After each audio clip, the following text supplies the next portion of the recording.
Welcome to the Revenue Room podcast, where data, AI, and leadership converge. We sit down with the boldest CEOs and C-suite operators rewriting the rules of growth in media, events, and data information sectors.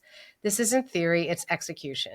Brought to you by Revenue Room CXO, the invite-only professional network and year-round operating system for CEOs and their revenue-critical C-suite teams building what's next. Today on the show, we're joined by a leader who spent her career turning audiences into communities and strategy into real measurable growth. Christine Shaw is a two-time CEO with more than 2 decades of executive and board-level experience spanning media, events, and the broader B2B landscape. And wherever she goes, she brings a clear through line: grow with purpose and build for impact. As CEO and president of Naylor Association Solutions, Christine leads a powerhouse organization that helps professional and trade associations deepen member engagement and expand non-dues revenue through integrated media, events, and technology solutions. She's known for setting a sharp strategic direction, aligning teams around shared goals, and executing with precision. So growth isn't just a target, it's a repeatable outcome. But Christine isn't only shaping the future from the C-suite. She's also a storyteller at heart, using her voice to elevate others. She founded and hosted Her Success Matters, a podcast devoted to inspiring and advancing women leaders across industries. And she currently hosts the Association Advisor podcast, where she sits down with the visionary thinkers driving the evolution of associations and community-centered organizations. Christine, we're so thrilled to have you here with us today, especially as one of our newest Revenue Room CXO Executive Advisory Board members and a speaker at Rev'd Up. Heather, thank you so much for having me. I cannot tell you how delighted I am. As you know, I'm a big fan of what you're building, and it's my pleasure to be here with you today. Well, thank you, and I'm equally honored. So we're going to have a great conversation. And in fact, it's interesting. When I met you, it was during COVID, and you were the CEO of Investment News. So not only were we traversing one of the most difficult times as an entire, not just our industry, the world, but you were also leading Investment News through its own transformation. And we'll get to that. But I think it's kind of, it's very apropos that, that was the point of us meeting and continuing to grow our partnership. I know. So you've navigated significant disruption at multiple companies, from the internet's impact at PenWell, which was a family-owned business for quite some time before it was strategically acquired by Clarion, and also at Future PLC. What was the most pivotal moment in your career that helped shape how you lead through transformation? And as you've gone through various companies where you've had to do that and where you are today? For me, really, it was when I got to Future PLC, because PenWell was one of the most well-run, buttoned up. We had our processes, we had our procedures, we led with numbers first, that we were all about numbers and profitability. But when we went to Future PLC, we were data-driven first, like everything started with that, and in a different way than just the financial performance, but all things data around our audiences, what we were doing, how they were responding. The other thing too is we were publicly traded on the London Stock Exchange. So that's a very different pace. And, you're used to, in a more controlled environment, your monthly updates, your quarterly business reviews, et cetera. You're doing weekly updates, and you have to do profit warnings and, all of those things in a very fast-paced environment. The other thing is the team was so sophisticated from a technology standpoint. So you go from this environment of 18 years where you could really get diligence around the process to being thrown into this wild environment that was always changing and always moving. And that was a real learning experience for me personally. Well, that leads me to my next question. And that is one of the conversations we had about a few months ago. You talked about how data creates calm in the storm, especially through transitions. And I even think you brought up how the data that you were able to really helped you build a really solid relationship with the CFO.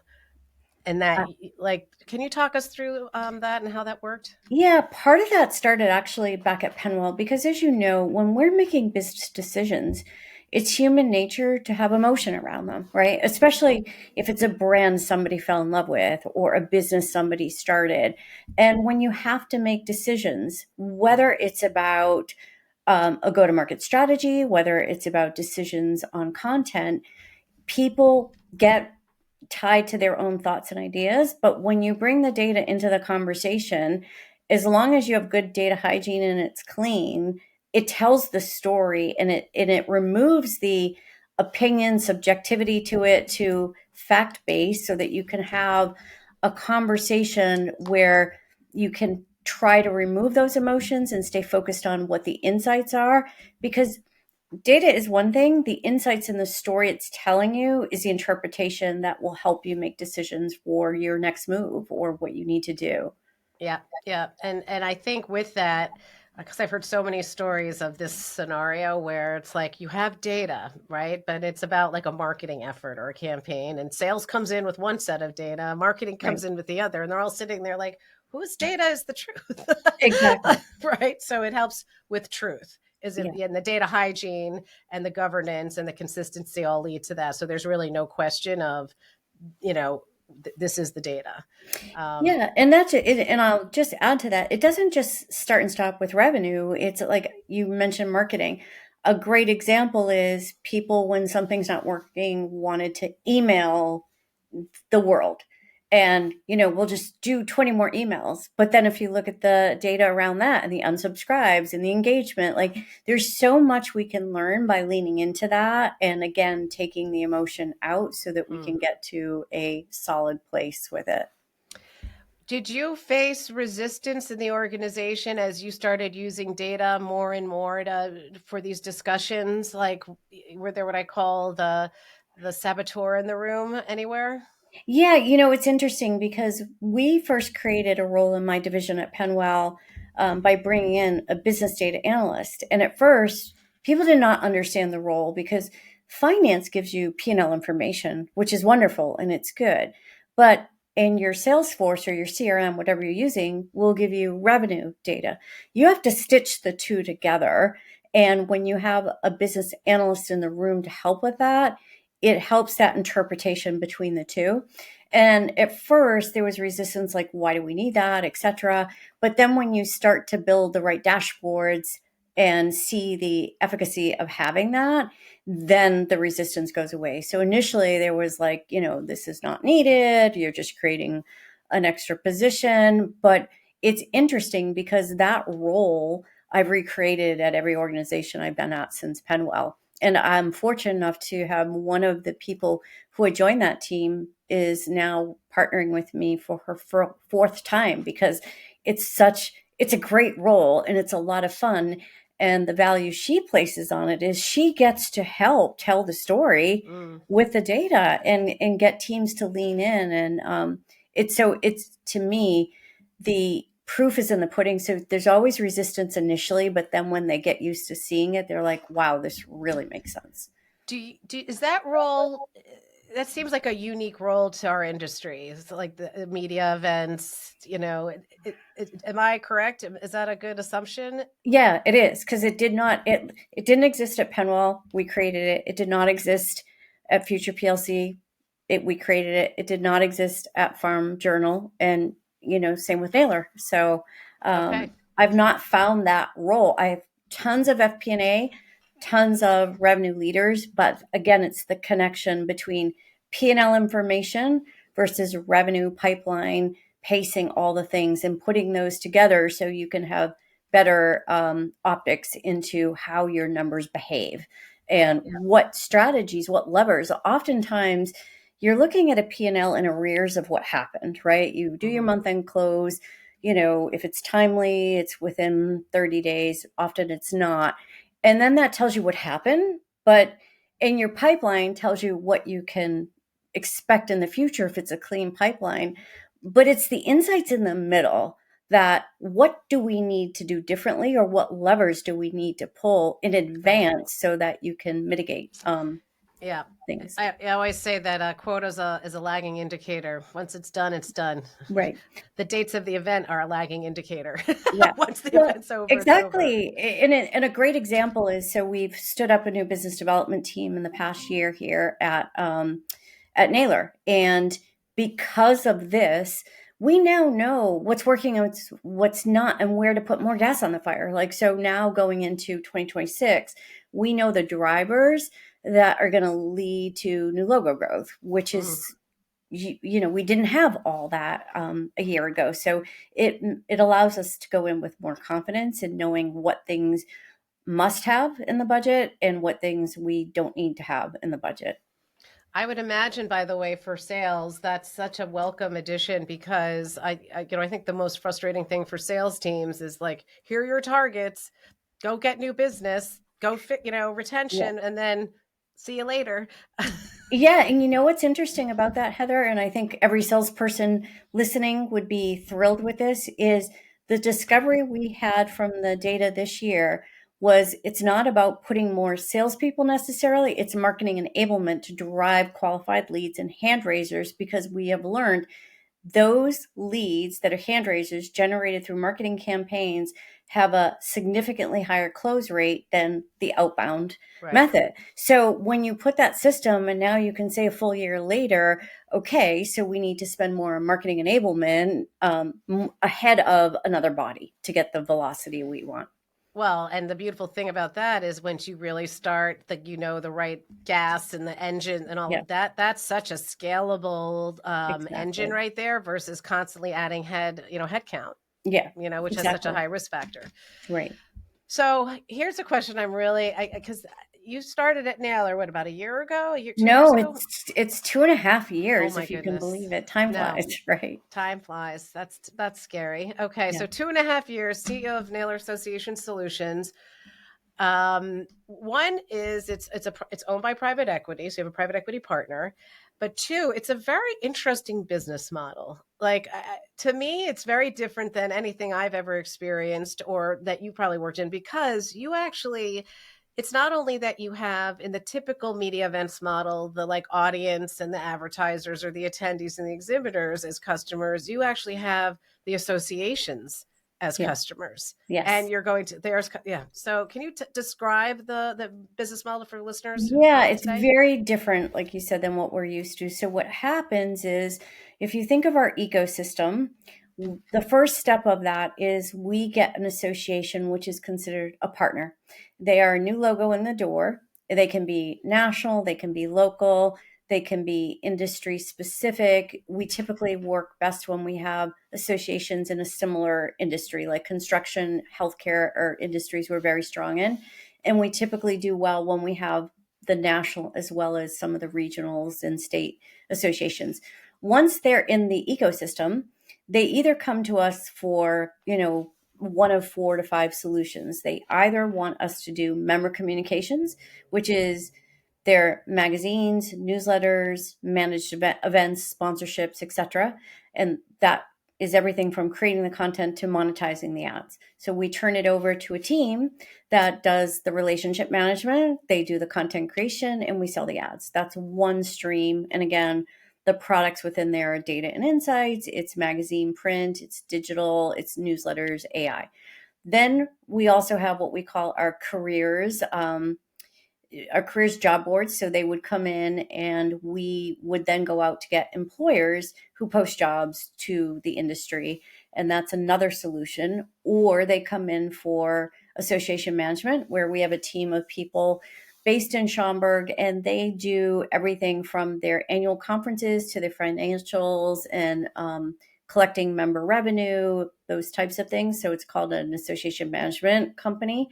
And then the other thing we do is AMS. So that's a tech platform for an association, typically less than 45,000 records, where we collect their membership revenue and information for them. So those are the variety, or we push out a lot of information. It's how they keep records of everything that goes on within their association. So all the monetization streams are different. The AMS is on a recurring monthly fee. The the member communications is on sponsorship and advertising. The careers is on job postings. And it's also for the AMC is fee for service. So Mm-hmm, it's a mm-hmm. lot of different business models and revenue to manage. Well, yeah, and if you think about it, some of them are where you're getting direct revenue from your partner, right? Like the AMS Yes, system. Others are where you're actually selling on their behalf to get the revenue in, the yeah, advertising, right? And then right. there seems to like the AMC like a hybrid since like No, it's fee for service. fee So for it's service? again, yeah. Okay. Okay. Yeah, So that's a very complex revenue stream mix to be managing. And it is. while you're doing that, associations, just like media, just like events, are all getting hammered by AI and Mhm. all of this data transformation and disruption.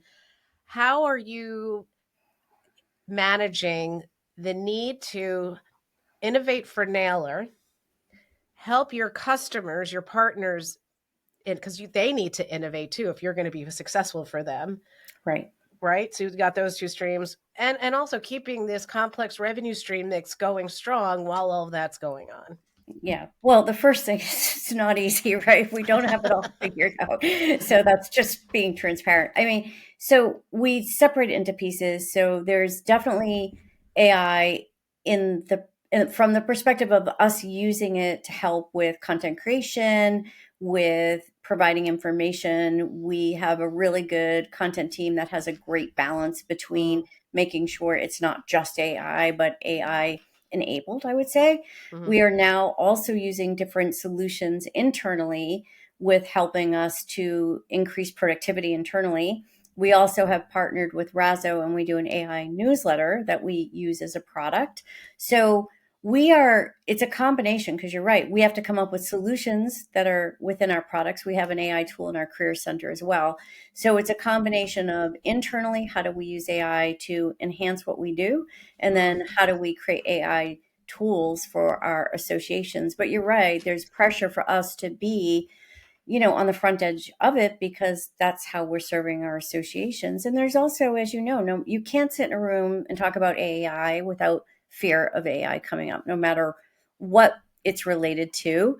And so it's also some people are on board and they're bought in, and then there's a lot of resistance or not wanting to believe that AI is here to stay and we have to get on that bandwagon. So Mm, it's mixed. Every day is different, and every yeah. day we are looking at new solutions. As you know, you and I just attended Indigo Triggers conference, and there was a lot of discussion in really new solutions that are coming out fast and furious on Yeah. AI. And we've already followed up on some exciting demos and tech stacks that we might be implementing.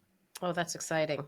Yeah, But what's interesting, and so you talked about internally, how are you using AI to do things better internally?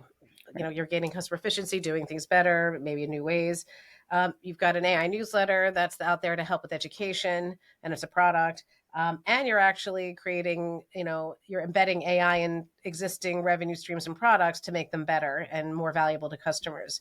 But the one I didn't hear you talk about, and maybe you're not feeling this yet, but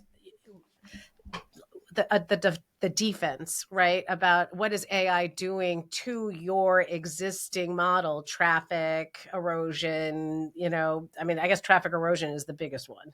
Yeah, Is we don't deal with that as much in the association space because really we do deal with it, right? So obviously the websites and all of that we care a lot about.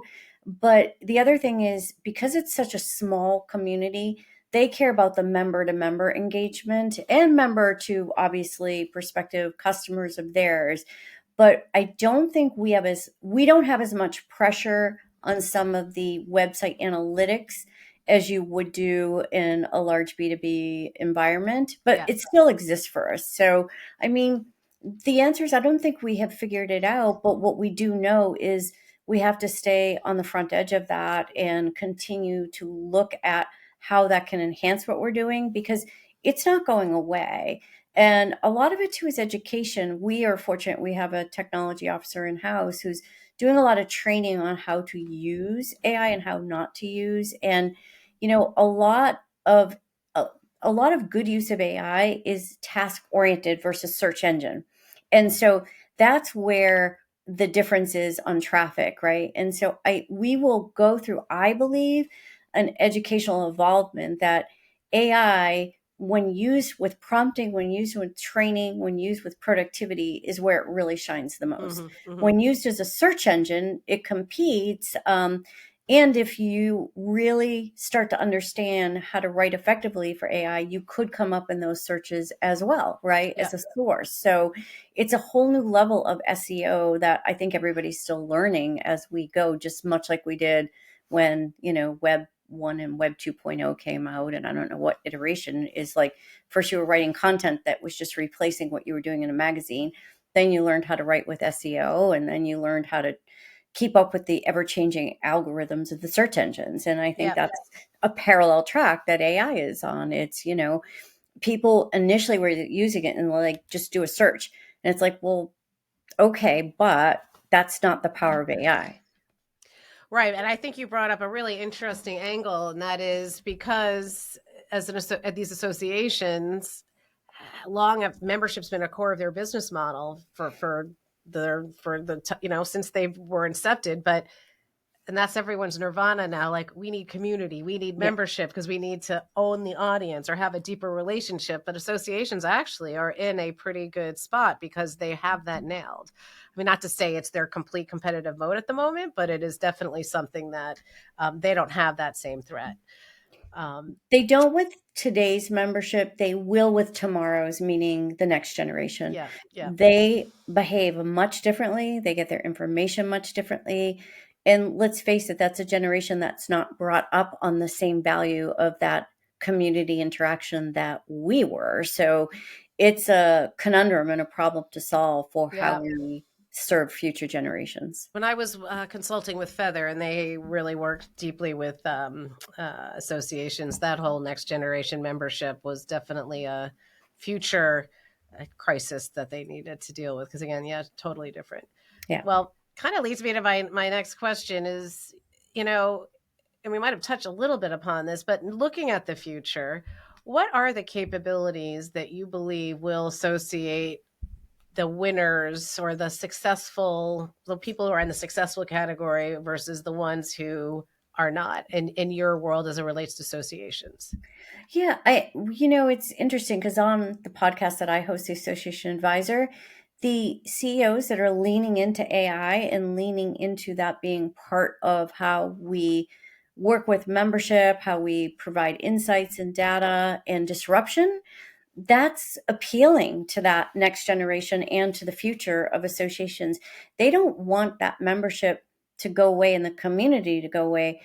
If anything, instead of just a once a year conference, AI and technology can be the conduit to making that relationship all the time and providing more value within it. Because right now, it's largely built upon these annual memberships and the learning and the CAE credits. But imagine the power of doing that and accelerating that without AI as an enabler and digital and technology as an enabler, because then you have opportunity to make that connection much more contiguous throughout the year, which I think is good opportunity.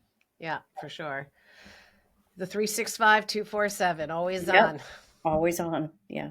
So one of the things that I've been thinking a lot about, and what we'll be addressing at Revved Up, is, whenever there's any type of major disruption in industries, and I do believe data and AI, and I always like to put them together because you can't have one without the other. It's so pervasive. It's not just hitting like the marketing function. It's hitting every single function. It's hitting how your employees work. It's hitting how your customers, how they operate and how they work. Yeah.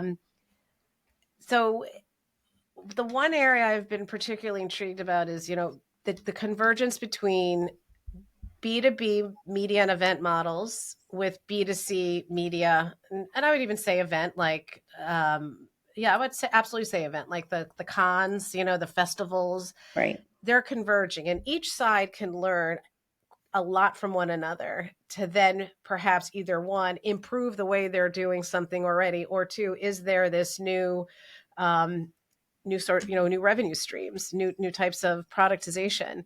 What are your thoughts about that?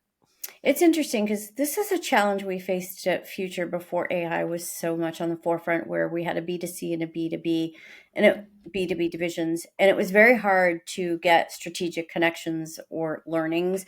I think the AI factor allows us to have, look, it's always audience first. Whether you're in B2B or B2C, the more intelligence around your audience, personalization, and feedback you can create, you're going to win in that environment. So I think that allows us to roll out strategies and share strategies around audience first through technology and AI as the disruptor, and do it quicker than we've been able to in the past. So that's, to me, whether you're in a B2B or B2C, it's understanding and knowing your audience. And to me, that's where AI can really play a role in accelerating that and personalizing that.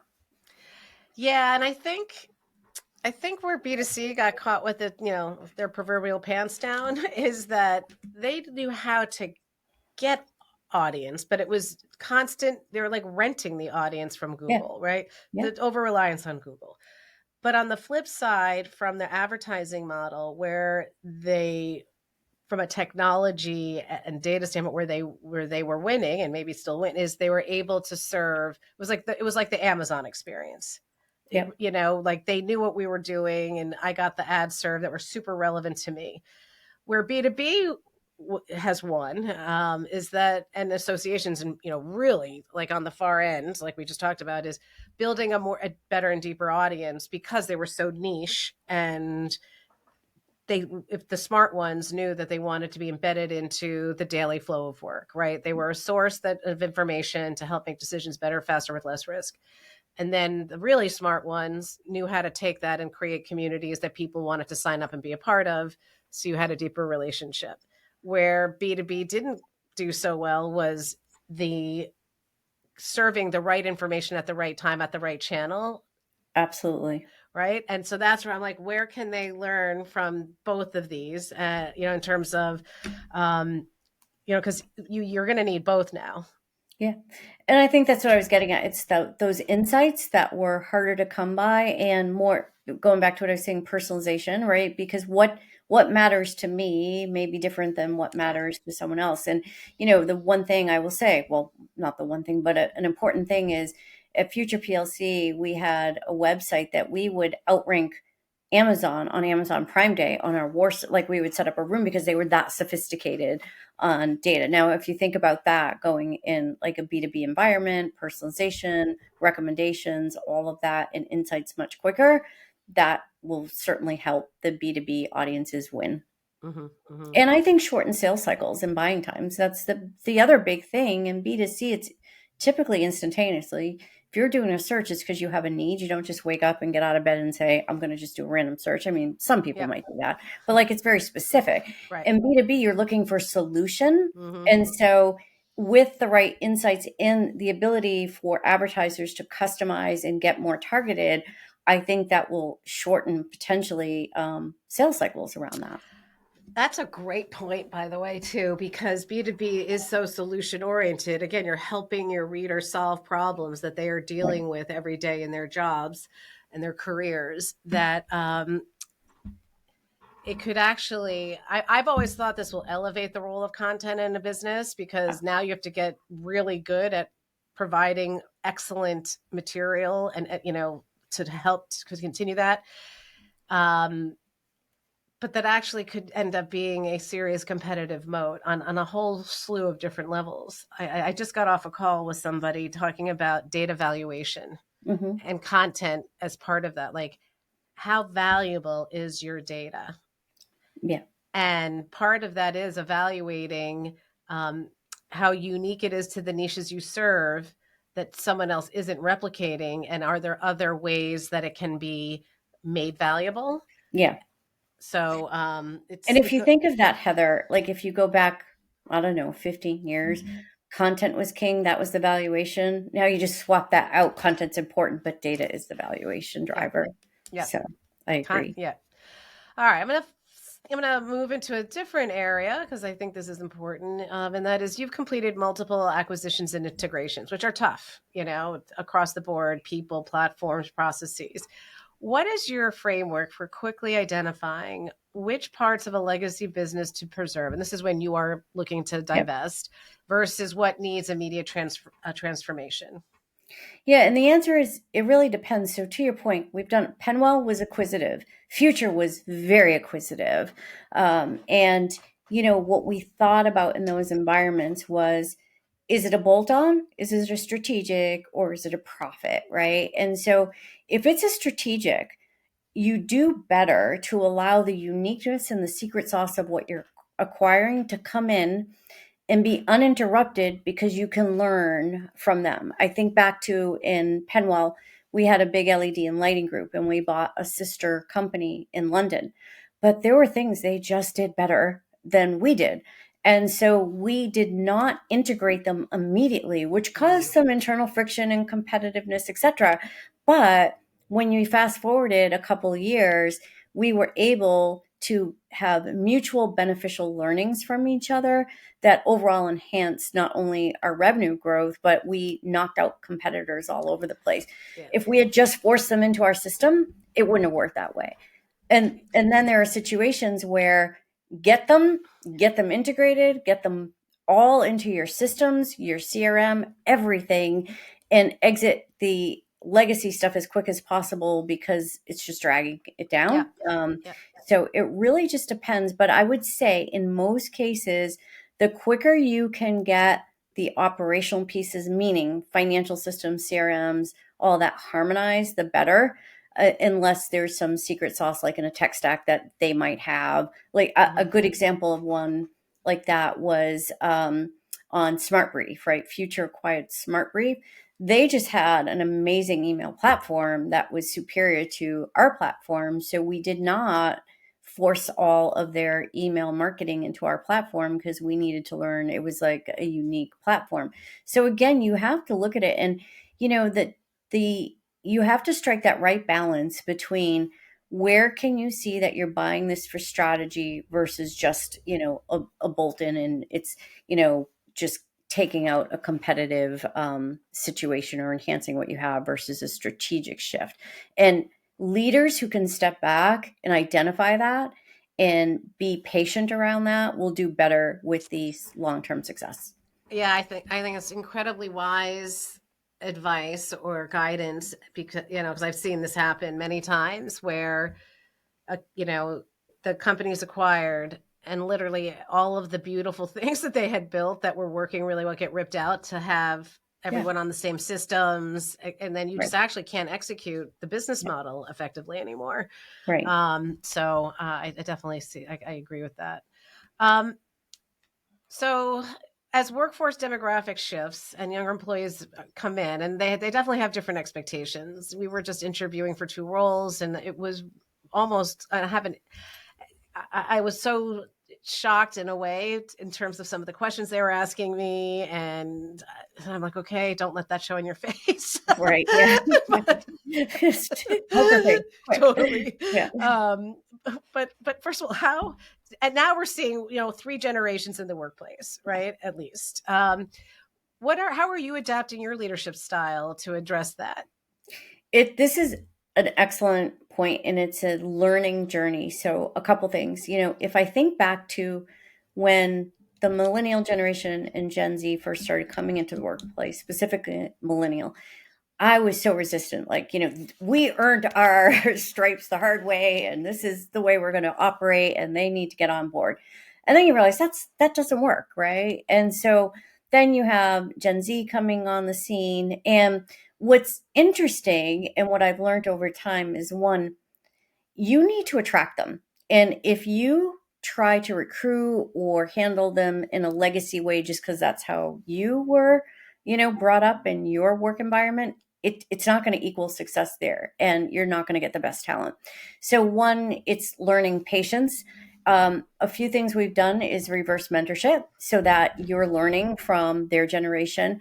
The other thing too is meeting them where they are. What's interesting is the perception sometimes is they don't want to work as hard. In some cases, you have that across any generation. But what the big difference, I think, and I've discovered is this generation wants high impact. They want to save the world. They want to clean up pollution, make sure that we have all the things to be a sustainable environment, right? So we were like, we're going to show up, we're going to work, we're going to make the numbers, right? They want to save the world in the process. And so it's making sure that the culture, the benefits, the opportunities give them some alignment with the purpose-driven careers that they have, and that you do that mutual learning. So one of the things we talked about is we have multi-generational leadership on the executive team. So our executive team ranges in age, and I find myself being the oldest person on the executive team, by a couple of decades. And that's actually, it's fun. It can have its challenging moments, but one thing a mentor said to me years ago is if everybody's sitting around at a table singing Kumbaya, you're not having the difficult conversations. So what you have to learn to do is be able to have friction and make it be healthy and come out of it respecting each other's views. When you have leadership that doubles down and won't acknowledge that things are different or they can learn from a different generation, that's when you're going to be stuck. So yeah, it's I think there's something else with Gen Z as well that is unfortunate. I for what was what because they the ones who really got caught in COVID, in terms of like college and like they didn't get the full experience, and that's tragic actually, yeah, because there's part of that 4-year learning and getting out and like internships they weren't able to do. So I think that really was not great. And then on top of it, it took so long to get back to in-office work. And yeah, again, we were doing remote work at Thomas for ages. Salespeople were pretty yeah, much all remote, but the core functional teams, operational teams are in the office.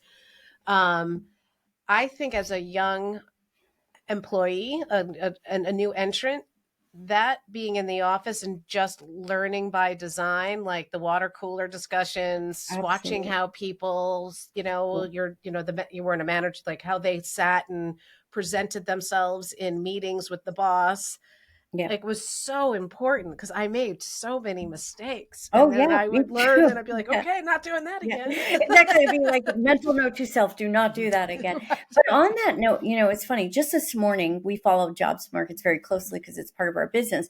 But there was an article I read. I don't have the source in front of me, but it was around Gen Z's are not okay. And what they meant by that is we are at kind of a stalled labor market, meaning people are not quitting like they used to, and people aren't hiring like they used to. And they realize how isolated they are and how challenging it is.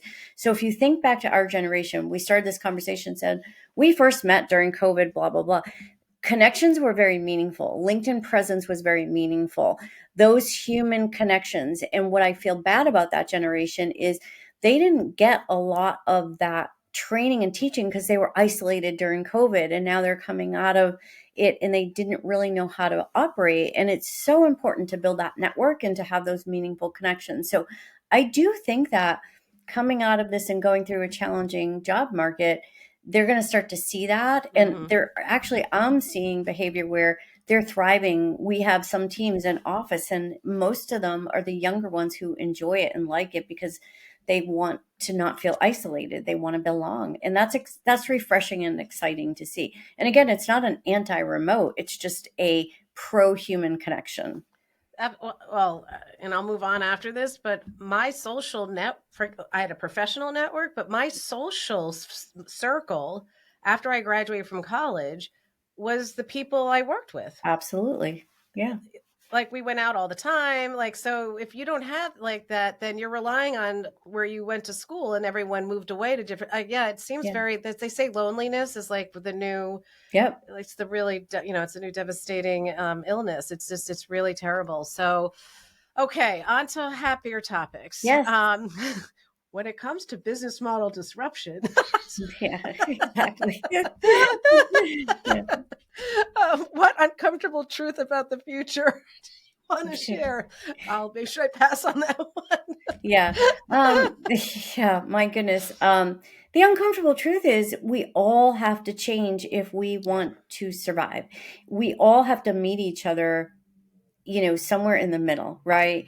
Forcing my way or the highway on either wherever you sit in your career, whatever doesn't work. And also, ignoring disruption is not a winning strategy. And what I Right. mean by that specifically is if you're still sitting on the side of AI like it's evil, it's here to take jobs, etc., it's going to pass you right by like a freight train. Mm-hmm. And so I think that not seeing the change and not being willing to change, and I know it's a corny expression, change is constant, but my whole thing is change or become irrelevant, right? If you're Right. not willing to change, you will be irrelevant. There's just no ifs, ands, or buts about it. So that's the uncomfortable truth is you're going to be working in environments that are different than how you necessarily built your career or came into your career. Get on board with being open minded, get on board with disruption, lean into it, and don't always be the naysayer in the room because Yep. there's a time and place to throw up caution around technology and AI, etc. But if you're the negative Nancy and I'm not going to do this, it's not going to win. Yeah, and I think to that point, and it was at Chris Prenos's event, the Lead to Cash Bash by Indigo Trigger, which was a great event, by the way. One of the things on said on stage that I thought was really important was we have to, whether you're CEO or this, you actually have to keep learning, and learning is not just reading an article about, it's actually learning how to Right, prompt, how to use the AI, right. how they interact with one another. And so it's like always be learning even Yeah. at our age, which Well, you and I both share that we did the data strategy and monetization course at MIT. That was hard in the middle of okay. being a CEO. Like, let me just throw myself into this intense course. But it's like, okay, it's what you have to do, right? And same with AI. I actually started a course on that. I haven't completed it yet, but like, you can't just let me read the trends. Yeah. And you know what, Heather, it makes a good point. Why I think conferences like Revved Up, Indigo Trigger, Lead to Cash Bash are so important.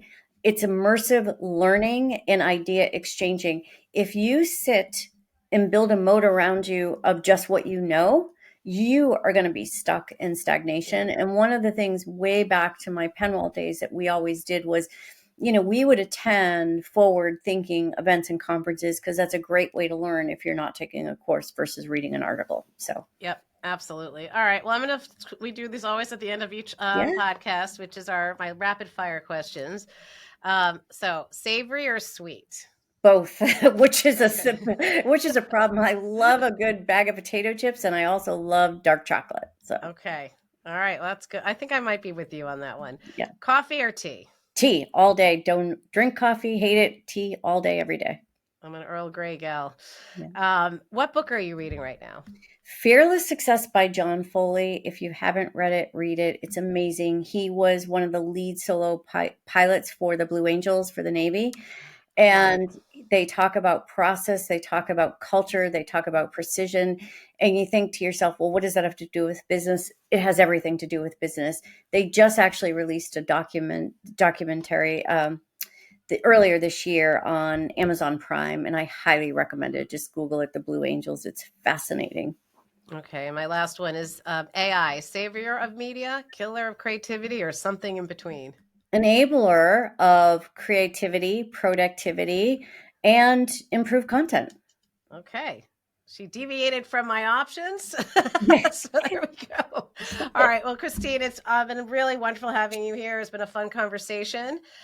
Christine is the CEO of Naylor Association Solutions. We will put a link to her LinkedIn profile in the show notes, as well as to Naylor Association Solutions website.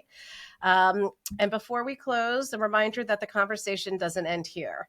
It continues inside Revenue Room CXO, the only network where CEOs and their revenue critical teams turn AI disruption into growth strategy. And if you want to experience that thinking live, join Christine and me at RevDup 2026. March 23rd through the 24th at the Vinoy in St. Petersburg, Florida, where the future of data, AI, and revenue leadership takes center stage. And I'll share links to both Revenue Room CXO and Revved Up also in the show notes. To our listeners, if you found value in today's conversation, please subscribe, leave a review, and share this episode with your peers. And we'll see you next time. Thank you. Thanks, Heather.